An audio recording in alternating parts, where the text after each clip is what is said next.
Hello दोस्तों, नमस्कार। कैसे हो? बहुत बढ़िया होंगे दोस्तों। आपके लिए बहुत ही बड़ी खुशखबरी है यार। राजस्थान कर्मचारी चयन बोर्ड जयपुर के द्वारा भाई बहुत ही बहुप्रतीक्षित परीक्षा है ये। समान पात्रता परीक्षा जो है कॉमन एलिजिबिलिटी टेस्ट है। और ये खास बात ये है भैया कि ये केवल स्नातक स्तरीय वाला है। ध्यान रखना, आपके लिए दो समान पात्रताएं परीक्षा होंगी। एक होगी 12th बेस से और एक होगी ग्रेजुएशन बेस से, है ना। तो अभी जो भर्ती निकली है, ये जो परीक्षा है ये बीए आधारित है, स्नातक स्तरीय है, ग्रेजुएशन लेवल वाली है। 12th बेस्ड वाली जो इस समान पात्रता परीक्षा है उसका विज्ञापन अलग से जारी किया जाएगा। तो आप दोस्तों देख सकते हैं इन परीक्षाओं के लिए ये समान पात्रता परीक्षा आयोजित करवाई जा रही है। इसमें आप देख सकते हैं प्लाटून कमांडर, जिलेदार, पटवारी, कनिष्ठ लेखाकार, तहसील राजस्व लेखाकार, पर्यवेक्षक, महिला एवं अधिकारिता विभाग पर्यवेक्षक, उप जेलर और छात्रावास अधीक्षक ग्रेड द्वितीय। अगर आप इन परीक्षाओं की तैयारी करना चाहते हैं, इनका पेपर देना चाहते हैं, इनमें सेलेक्ट होना चाहते हैं, तो आप इस समान पात्रता परीक्षा को जरूर दें, क्योंकि इसके बाद ही आपको इनके लिए आगे का प्रोसेस तय करना होगा। तो फ्रेंड्स, सबसे बड़ी बड़ी बातें जो हम कर लेते हैं इसके अंदर क्या है, तो सबसे पहली बात तो यह है कि भाई समान पात्रता परीक्षा ये स्नातक स्तर वाली एक पात्रता परीक्षा है। यानी कि इस परीक्षा को पास करने से आपको नौकरी की गारंटी नहीं देगा। कि ऐसा मत सोचो कि भाई ये परीक्षा पास कर ली तो हमारी नौकरी लग जाएगी। यानी कि जो भी परीक्षाएं हैं, देखो आगे लिखा है, समान पात्रता परीक्षा जो है ना, इसमें सम्मिलित सेवाओं के पदों पर भर्ती के लिए अलग से भर्ती परीक्षा का आयोजन किया जाएगा, जिसमें अभ्यर्थियों का चयन श्रेणीवार रिक्त पदों के अनुसार वरीयता के आधार पर किया जाएगा। यानी कि इस परीक्षा को पास करने के बाद अलग से भी ये जो परीक्षाएं हैं इनके लिए एक अलग से परीक्षा का आयोजन किया जाएगा। दूसरी बड़ी बात क्या है भाई कि ये हर साल होगी। समान पात्रता परीक्षा है ना, वर्ष में कम से कम एक बार आयोजित की जाएगी। और समान पात्रता परीक्षा का स्कोर परिणाम की दिनांक से एक वर्ष के लिए ही मान्य होगा। यानी कि अगर आपने एक बार ये पास कर ली तो इसका मतलब ये नहीं है कि जिंदगी भर ये प्रमाण पत्र रहेगा आपका। एक वर्ष की इसकी वैलिडिटी रहेगी। एक वर्ष के अंदर जो भर्ती आएंगे उसमें आप एलिजिबल रहेंगे।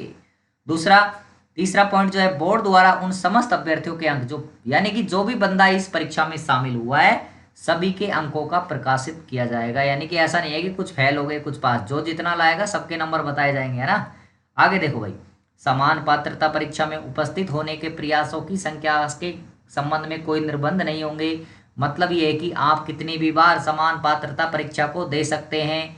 इसके लिए आपको अपना स्कोर सुधारने का अवसर मिलेगा। जितनी बार चाहें आप इस परीक्षा में शामिल हो सकते हैं। और जिस परीक्षा में आप सबसे ज़्यादा नंबर लाते हैं ना भाई, वही स्कोर आपका मान्य हो जाएगा। लिखा है देखो यहाँ पे, किसी अभ्यर्थी का समान पात्रता परीक्षा स्नातक स्तर में सम्मिलित पदों के लिए आने वाली परीक्षा से पूर्व का सर्वोत्तम स्कोर मान्य होगा। यानी कि आप पहली बार में अगर ज़्यादा नंबर लाए, दूसरी बार में कम आ गए, तो पहले वाले ज़्यादा नंबर ही आपके मान्य होंगे। इससे कोई टेंशन वाली बात नहीं है। तो ये बहुत सारी इसके अंदर चीज़ें हैं, इसको आप पढ़ सकते हैं। भर्ती की जो विज्ञापन है ना, इसको पूरा पढ़ लेना आप, ताकि आपको पूरा यहाँ पर नॉलेज मिल जाए। ठीक है।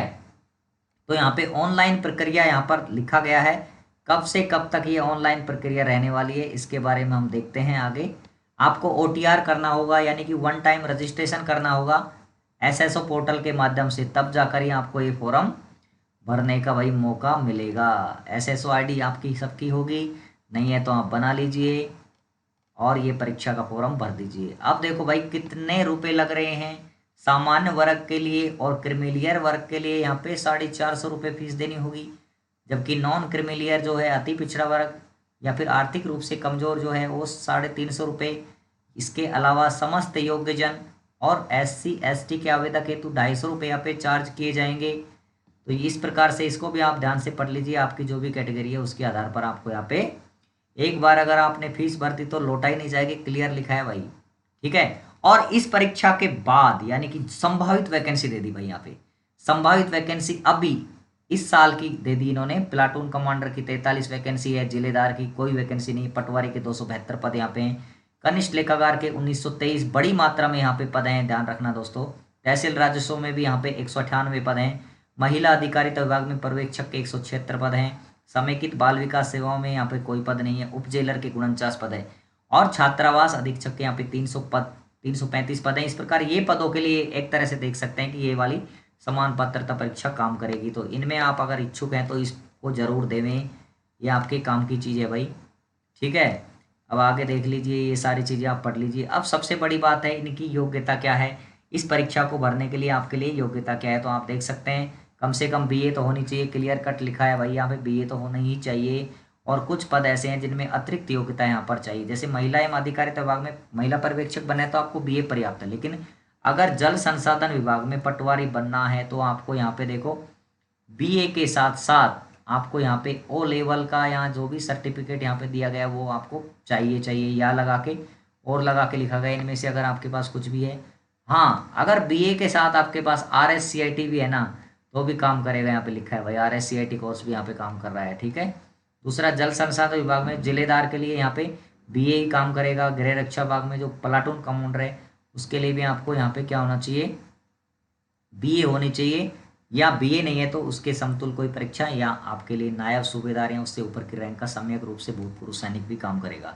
राजस्व मंडल में जो तहसील राजस्व सेवा है वहाँ पर आपको बीए तो चाहिए ही चाहिए भाई, क्लियर कट लिखा है। ठीक है, और इनमें से कोई भी पद अगर आपके पास है तो वो आपका काम कर जाएगा। इसके अलावा कारागार विभाग में भी बीए है, ये सभी पदों के लिए आपके बीए होनी चाहिए।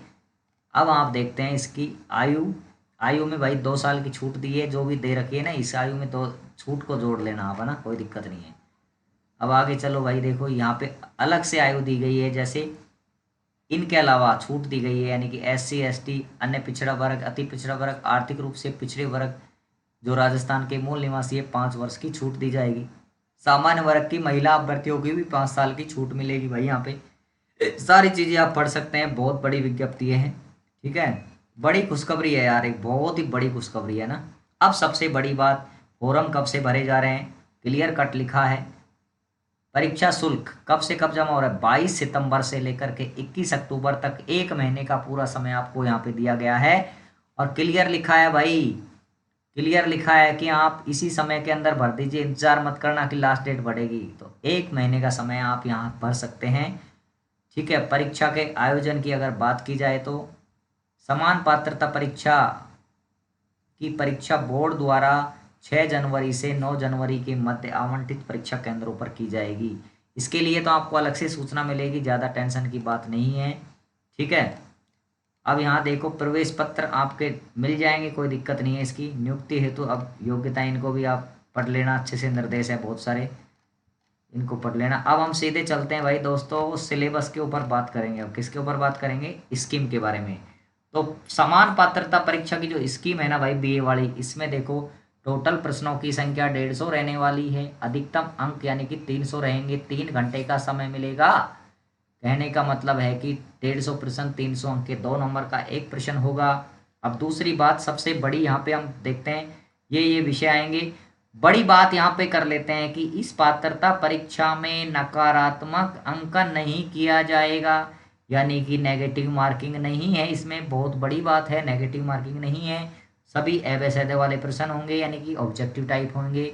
अब देखो सिलेबस खूब है, भारतीय राष्ट्रीय आंदोलन पर विशेष बल के साथ राजस्थान और भारत का इतिहास आएगा, राजस्थान का इतिहास आएगी, कला आएगी, संस्कृति आएगी, साहित्य परंपरा और विरासत, भारत का भूगोल आएगा, राजस्थान का भूगोल आएगा, और राजस्थान पर विशेष बल, राजस्थान पर विशेष बल का मतलब है राजस्थान पर विशेष फोकस होगा, राजस्थान से संबंधित चीज़ों पर ज़्यादा फोकस होगा, बाकी आएगा सब कुछ।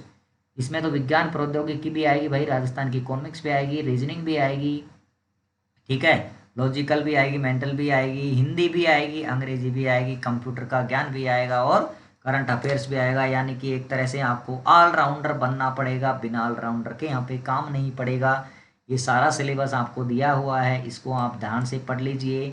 इस सिलेबस का प्रिंट आपकी टेबल पर रख लीजिए अगर आप इस परीक्षा को देना चाह रहे हैं तो, अन्यथा इस सिलेबस को अपनी नोटबुक में लिख लीजिए भाई हाथों से, क्योंकि सिलेबस लिखेंगे तो ही आपका काम चलेगा। सिलेबस आपके दिमाग में होना चाहिए। मोस्टली वैसे सब चीज़ है इसके अंदर, यानी कि एक RS जैसा सिलेबस है, प्री का जैसा, पूरा पढ़ना पड़ेगा, ऑलराउंडर बनना पड़ेगा। ज़्यादा स्कोर अर्जित करेंगे तो आपको फ़ायदा मिल सकता है। यहाँ पर देखिए ये सारे टॉपिक्स यहाँ पर दिए गए हैं दोस्तों, हिंदी भी आ रही है, इंग्लिश भी आ रही है, कंप्यूटर भी आ रहा है, ऑलराउंडर यहाँ पे बनना पड़ेगा। तो एक बड़ी खुशखबरी, जिन्होंने BA की हुई है उन लोगों के लिए सिलेबस को लिख लीजिए, तैयारी शुरू कर दीजिए। आप किसी भी परीक्षा की तैयारी कर रहे हैं, अगर आपका पहले पेपर पड़ रहा है तो उसी की तैयारी करते रहें, क्योंकि इसका एग्ज़ाम जनवरी में है। उससे पहले बहुत सारी परीक्षाएं हो सकती हैं, जैसे सेकंड ग्रेड, फर्स्ट ग्रेड हो जाएगी। इसके अलावा आपका जो रीट का जो मेन परीक्षा है वो भी जनवरी में प्रस्तावित बता रहे हैं, तो इसके साथ साथ ही होगी। सिलेबस तो लगभग लगभग ये जीके जाके तो सेम ही है, और चीज़ें आपको पढ़नी पड़ सकती हैं। तो दोस्तों ऑल द बेस्ट, तैयारी करो, मस्त रहो, लग जाओ नौकरी। आपके लिए हम दुआएं करेंगे। मिलेंगे अगले वीडियो में, तब तक के लिए नमस्कार, बाय बाय।